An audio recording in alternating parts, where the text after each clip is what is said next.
Guys, welcome back to some more AFK Arena. Today we're on the free-to-play account on the test server, and that is right, patch 1.80 is up, which means that Talene is live, guys. So here is the original Talene, as you can see, 377k. This is the Awakened Talene, 421k. That is right, guys, a significant increase in power, and as you can see here from the picture, it is absolutely phenomenal, guys. This is crazy looking how much detail has went into this brand new hero. So we're going to run through the skills and abilities, also look at how you can summon her and see. We know she is intelligence, we know she is a tank and a buffer, guys. So looking here, a new dawn, Talene spreads her wings, dealing 190% damage 8 times to all enemies in front of her. That's right, it is only in front of her, after which Talene and any allies behind her have the damage they received reduced by 35% for 8 seconds. So a big damage reduction again, which is awesome seeing that from a tank. When the ability A New Dawn is being used, Talene becomes immune to damage and control. That is right, guys. Now Talene has an immunity. Super OP, in my opinion, with this first Awakened hero. Then, of course, a little bit more damage, and then accuracy is reduced by the next effect. Now looking here, guys, this is the passive, Everlasting Flame. Every time Talene dies, she transforms into a fireball, similar to what we've seen before. While in the state, she is not considered a hero. She cannot be attacked or receive effects from allies. Talene deals 150% damage per second after 12 seconds. She is reborn with 100 health and deals 200 damage, and she stuns. Every time Talene is reborn, increase the duration of the next rebirth by 2 seconds. That's right, guys. So after 12, once she dies, it goes to 14, so on and so forth with this rebirth effect. But as you can see here, when in the fireball state, each time an ally hero receives damage equal to 10% of their maximum health, the rebirth time will be decreased by 1 second, but cannot be shorter than 5 seconds. So essentially, if your team's taking a considerable amount of damage, she's going to be born much faster, meaning she's going to come up, she's going to stun, and she is going to have the ability to start tanking again, which is awesome. That is such a very strong ability. Now looking here, guys, this ability has five levels, guys. The Blade of Resurgence swings her Blade of Resurgence, dealing 200% damage 2 times to all enemies within range. She brings down the blade upon the enemy before her, dealing 280% damage. Now, as we know, the ground does get set ablaze for 5 seconds, so it's going to have a damage over time effect there. And then more damage, and that is right, guys. Level 5 enemies standing upon the burning ground deal 40% less damage. So after that, it has a very big damage mitigation factor. Again, she has the ultimate skill with the mitigation factor, and now they're dealing 40% less damage, similar to what we see with Aziz in his burning ground. Then, of course, the Wings of Fire. Shakes her wings, consuming 30% of all allies' current health in order to grant them a shield. So she's taking their health, granting them a shield equal to 3 times the amount of health that was consumed.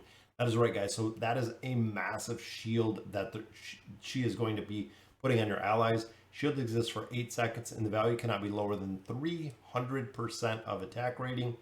All allies using this shield shall recover 80% of Talene's attack rating as health every second. That is right, guys. Heal over time with the shield. Very powerful, especially if you have other support heroes that are going to be healing them. It just seems like it's going to be broken. All allies using the shield shall recover 100% of Talene's attack. And then Wings of Fire additionally increases the value of the shield being used by allies. That is right, guys. Stronger shields. The additional value is 20% of the damage that the ally received after the last Wings of Fire is cast. That's right, guys. And then, of course, the Solaran Realm. Now, this is a unique ability that is coming to the Ascended heroes. Not sure if they're all going to have it, but you can see here from the passive, guys, it is crazy. Whenever an allied hero deals a critical strike to an enemy, she uses the power of the Solaris to deal 240% additional damage to the target. That's right, guys. Every crit. Each ally may only benefit from this every 2 seconds. So with battles being a minute 30, that's a lot of damage she is going to be pumping out. When additional damage is dealt to an enemy target, if the allied hero has a lower percent of health than the target, the ally will recover 40% of the attack rating as health. Now, as we get into higher level deficiencies, this is going to have more of an effect because, of course, the enemy is going to have much higher health. again, because of level deficiencies. Attack rating is health. Otherwise, the value of the additional damage shall be increased to 320 from 240. Each time Talene deals damage a total of 20 times, Talene and the one most injured ally shall receive an amount of health equal to 160% of the attack rating. Again, guys, making her absolute insanity. It's crazy to see them adding the 5th skill. Now, we throw in the signature items. Upgrading the Blade of Resurgence level. After Talene brings down her Blade of Resurgence upon the enemy, the ground before her is, it doesn't have the rest of it in here, set ablaze, but we know it is going to do more damage. As you can see here, it goes to 240. Enemies standing in the ground deal 150% damage. And enemies standing in the ground deal 40% less damage. That is right, guys. Again, a very significant reduction for Talene. And look at what it brings, guys. Magic resistance. That is right, guys. Not only is she a tank, but she is going to have some buffed magic resistance there. Then our furniture. Damage dealt to enemies within range upon Talene's rebirth is increased to 240. But then, when in a fireball state, each time an ally receives damage equal to 10% of their own health, which we know is the trigger, rebirth will be decreased by 1 second, but cannot be shorter than 5 seconds. I believe that's the same as we've seen in the other fireball state.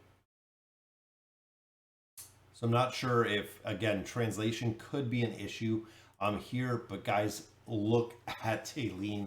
That is so just absolute incredible to see, guys. Let's take a look at what she looks like. Look at that. It is just awesome, guys. Look how big she is, guys.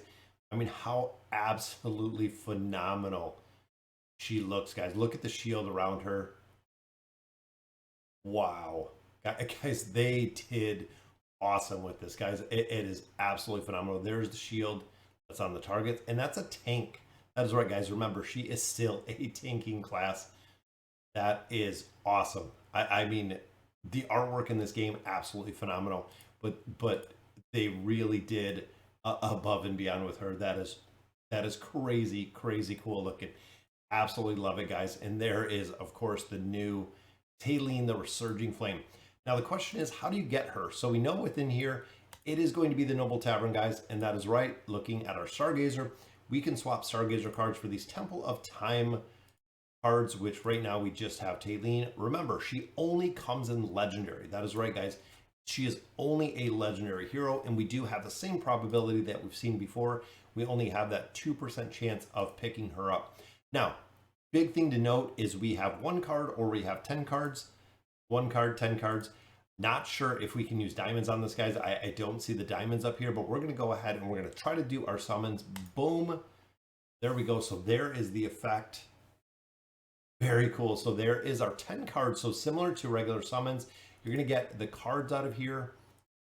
And I'm not sure if that's 6 times 2. There's a Mauler card out of there. We got some emblems. Couple more emblems, hoping for some better loot, but there we go. So ultimately nothing too big out of there.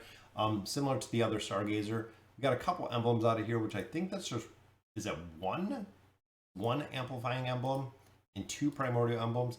So overall the loot not too grand, but as you can see here, I do not have any more emblems, so I cannot summon.